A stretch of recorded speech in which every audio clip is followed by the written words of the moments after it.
नमस्ते दोस्तों।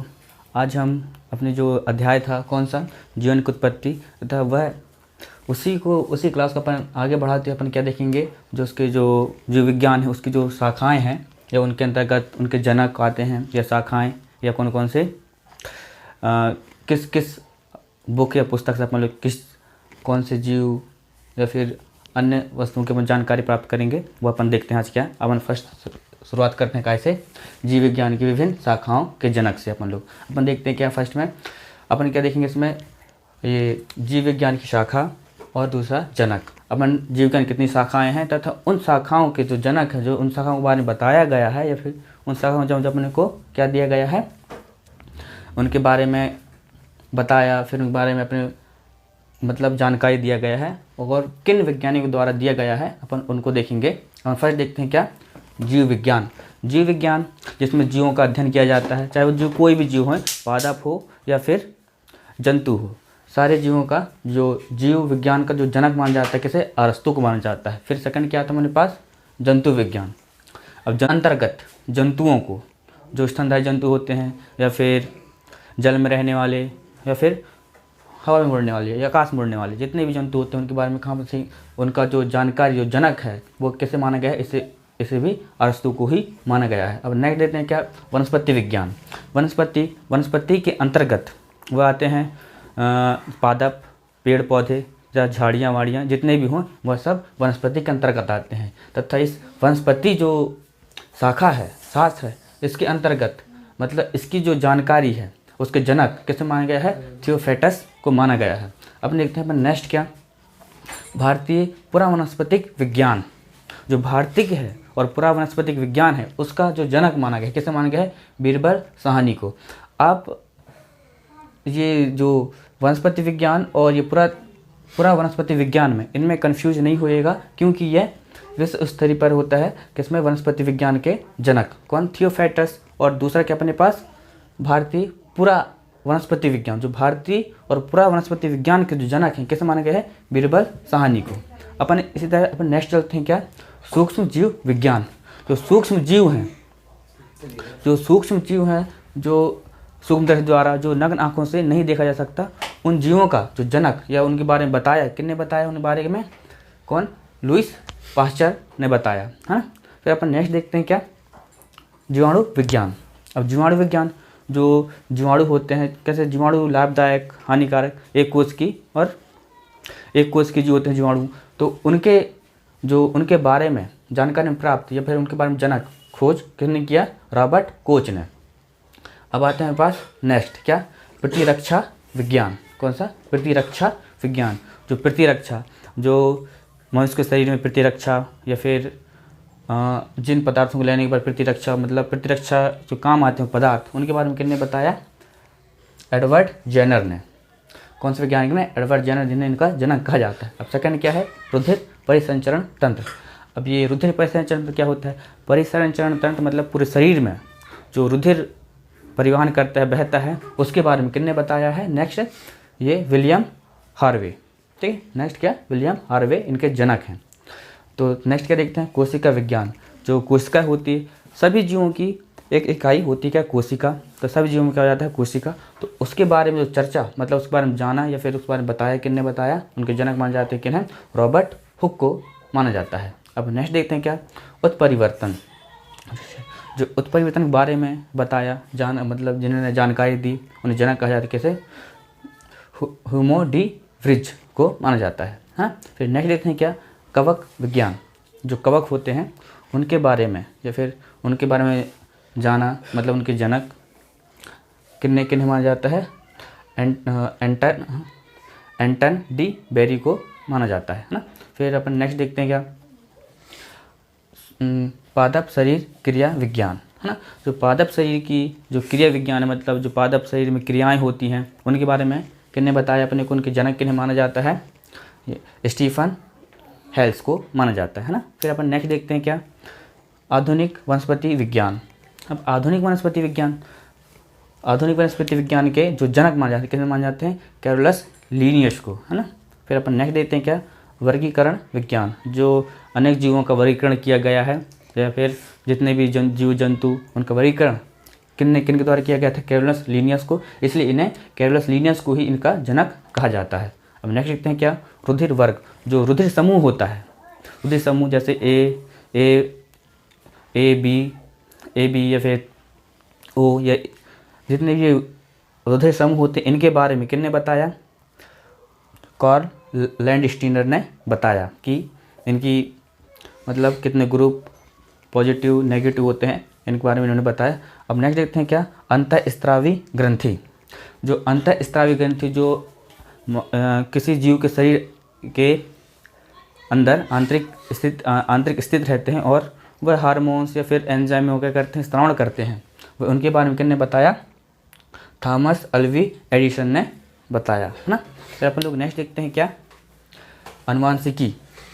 अनुवांशिकी जो जीन्स होते हैं, मतलब एक पीढ़ी दूसरी पीढ़ी में क्या अनुवांशिक पदार्थों के करते हैं, परिवहन करते हैं, जैसे उनके बारे में किसने बताया? G.J. मेंडल, मतलब ग्रेगर जॉन मेंडल को माना इनका जनक कहा जाता है ना, जिन्होंने बताया इसलिए। फिर अपन नेक्स्ट देखते हैं क्या, आधुनिक अनुवांशिकी, मतलब आधुनिक जो वर्तमान में चल जा रहा है, मतलब जिसका अध्ययन किया जाता है ना, वो अनुवांशिकी। इसके अंदर इसको किसने बताया? T.H. मॉर्गन ने बताया और इन्हें इनका जनक कहा जाता है। फिर अपन बात आते हैं अपन नेक्स्ट क्या, आधुनिक अभियांत्रिकी। जो आधुनिक अभियांत्रिकी के जो जनक हैं वो कहा जाता है किसको? पर्ल बर्ग को कहा जाता है। अब नेक्स्ट देखते हैं क्या, सवाल विज्ञान। जो सवाल होते हैं, जो बहुत प्रकार के सवाल होते हैं, उनके बारे में किसने बताया? M.O.P. अयंकर ने बताया, इन्हें इनका जनक कहा जाता है। अब हम देखते हैं अब नेक्स्ट और क्या, नेक्स्ट इसमें भारतीय पारिस्थितिकी। जो भारतीय पारिस्थितिकी है उसके जनक रामदेव मिश्रा को कहा जाता है ना। फिर अपन लोग नेक्स्ट देखते हैं क्या, औषधि विज्ञान। जितने भी औषधियाँ हैं या फिर और जिन जिन पौधों से औषधियाँ प्राप्त की जाती हैं या फिर और जीवों से औषधियाँ प्राप्त की जाती हैं, उसके बारे में, औषधियों के बारे में किसने बताया? हिप्पोक्रेटस नामक वैज्ञानिक ने बताया और इन्हें इसका जनक कहा जाता है। फिर सेकंड नेक्स्ट देखते हैं अपन क्या, जीवाश्मिकी। जो जीवाश्मिकी क्या, जो हजारों लाखों साल पहले जो भूमिगत मतलब भूमि में समाहित हो गए कुछ जीव, तो उनके बारे में जानकारी या फिर उनको खोद कर उनके बारे में बताया, किसने बताया? लियोनार्डो दा विंची जो वैज्ञानिक थे, इन्होंने इनके बारे में बताया, तो इन्हें इनका जनक कहा जाता है। फिर सेकंड क्या आता है मेरे पास, नेक्स्ट सूक्ष्मदर्शिकी।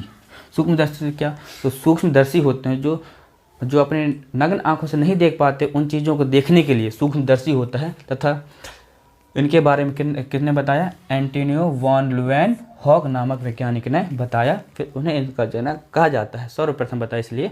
फिर अपन नेक्स्ट देखते हैं क्या, जीन चिकित्सा। जीन चिकित्सा वही जो अपने अनुवांशिकी जीन्स जहाँ पे पैतृक लक्षण जो रहते हैं और दूसरी पीढ़ी पे दिया जाता है जीन्स, है ना, इन्हें किसने बताया? एडरसन नामक वैज्ञानिक ने बताया। तो दोस्तों हमने क्या देखा, जो शाखाएं हैं, मतलब जीव विज्ञान जो शाखाएं हैं और उनके जनक के बारे में अपन लोग चर्चा किए था, इनके बारे में समझे कि इनके अंतर मतलब इन जो शाखाएं इनके अंतर्गत क्या क्या अध्ययन किया जाता है ना। ठीक है,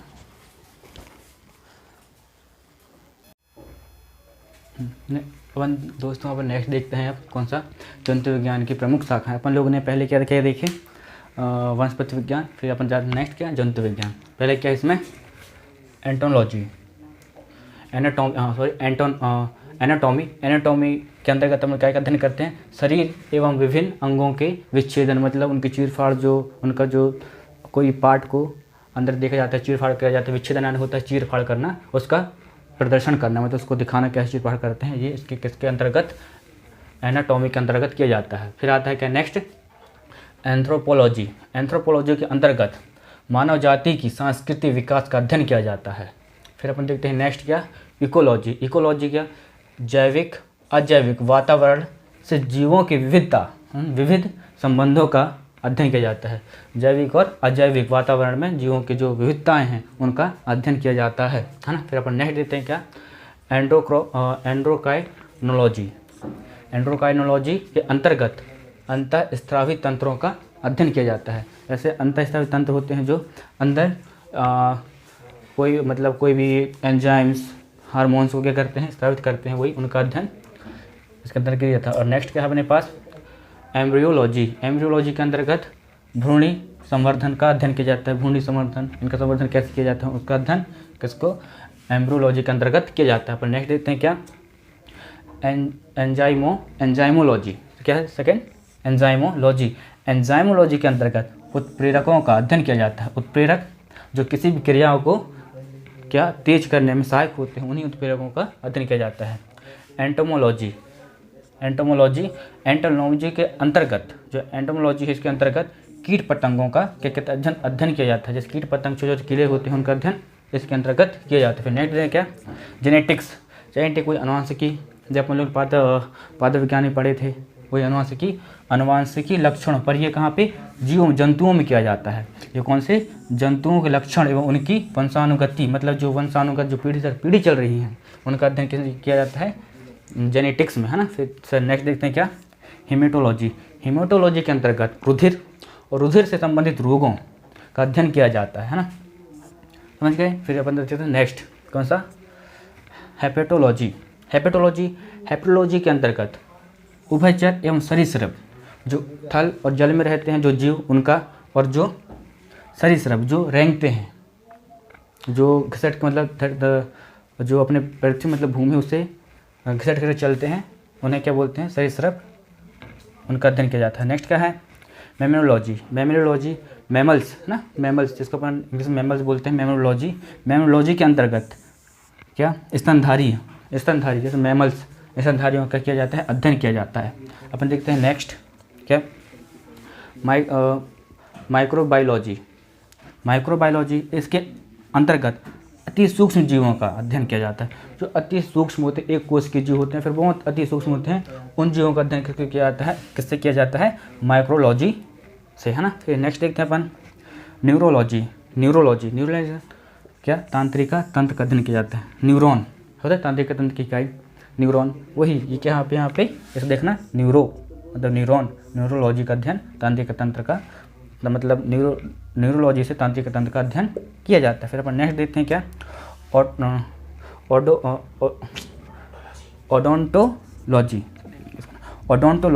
ओडोंटोलॉजी के अंतर्गत दंत विज्ञान संबंधी, दंत विज्ञान बोल तो अब जो दांतें होती हैं उसके मतलब दांत कितने प्रकार के होते हैं, कौन से दांत होते हैं, इसके किसके अंतर्गत, ओडोंटोलॉजी के अंतर्गत अध्ययन किया जाता है। फिर इसके बारे में जाना जाता है। फिर अपन नेक्स्ट देखते हैं क्या, आर्थिनोलॉजी, है ना। आर्थिनोलॉजी के अंतर्गत क्या, पक्षियों का अध्ययन किया जाता है। जो उड़ने वाले पक्षी होते हैं, जो आसमान में उड़ती हैं, जितनी पक्षी होती हैं उनका अध्ययन किया जाता है।